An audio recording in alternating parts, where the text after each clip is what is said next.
কংগ্রেসের মতাদর্শগত লড়াই বিজেপির বিরুদ্ধে, কিন্তু কংগ্রেসের যারা ক্ষতি করছে তাদের বিরুদ্ধেও কংগ্রেসকে লড়তে হবে বলে আজ রাহুল গান্ধী পশ্চিমবঙ্গের কংগ্রেস নেতাদের বার্তা দিলেন। দিল্লিতে প্রদেশ নেতাদের সঙ্গে বৈঠকে রাজ্যের কর্মীদের উদ্দেশ্যে রাহুল বার্তা দিয়েছেন, কংগ্রেস হাইকমান্ড কারো বিরুদ্ধে লড়াই করতে বারণ করেনি।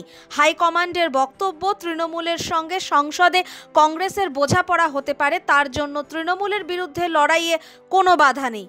কংগ্রেস সূত্রে খবর, রাহুল, প্রিয়াঙ্কা গান্ধী বঢরা ও মল্লিকার্জুন খড়গে তিনজনেই আগামী বছরের বিধানসভা নির্বাচনকে পাখির চোখ করে পশ্চিমবঙ্গে যাবেন। বিধানসভা নির্বাচনকে নজরে রেখেই আজ দিল্লিতে রাহুল ও খড়গে পশ্চিমবঙ্গের কংগ্রেস নেতাদের সঙ্গে প্রায় 2.5 ঘন্টা ধরে বৈঠক করেছেন। বলেছেন, প্রদেশ কংগ্রেস কর্মসূচি তৈরি করুক, যখনই তাদের ডাকা হবে তারা যাবেন। আজকের বৈঠকে প্রথমেই বলে দেওয়া হয়েছিল, জোট নিয়ে এখনই কোনো কথা হবে না, তা সে বামেদের সঙ্গে ফের জোটের প্রশ্ন হোক বা তৃণমূলের সঙ্গে আসন সমঝোতার সম্ভাবনা। আগে কংগ্রেসের সংগঠন মজবুত করে কিভাবে কংগ্রেসকে নিজের পায়ে দাঁড় করানো যায় তা নিয়ে আলোচনা হবে।